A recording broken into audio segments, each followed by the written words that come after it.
මේ වන විට පැවැත්වෙන සාමපා ගමන සම්බන්ධයෙන් සිය විවේචනය ඉදිරිපත් කරමින් පූජ්‍ය බලංගොඩ කස්සප හිමියන් පසුගියදා පැවති මාධ්‍ය හමුවකදී අදහස් ප්‍රකාශ කළා. ලංකාවේ ථේරවාදී බෞද්ධ සම්ප්‍රදාය ආරක්ෂා වන පරිදි මෙවැනි වැඩසටහනක් සංවිධානය විය යුතු බව උන්වහන්සේ මෙහිදී අවධාරණය කළා. සාමපා ගමනක් පැවැත්වීම පිළිබඳ ගැටලුවක් නොමැති වුවත් එය මෙරට ථේරවාදී බෞද්ධ සම්ප්‍රදායට අනුකූලව සිදු කළ යුතුව තිබූ බව උන්වහන්සේ පෙන්වා දුන්නා.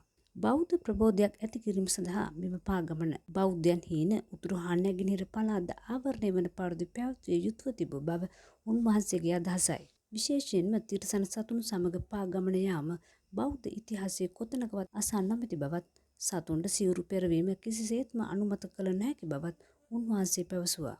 මෙවැනි ක්‍රියාවන් මගින් බෞද්ධ චීවරයේ ඇති පූජනීයත්වය සහ වටිනාකම හැල්ලු වන බව පූජ්‍ය බලංගොඩ කස්සප හිමියන් වැඩිදුරටත් අවධාරණය කළා.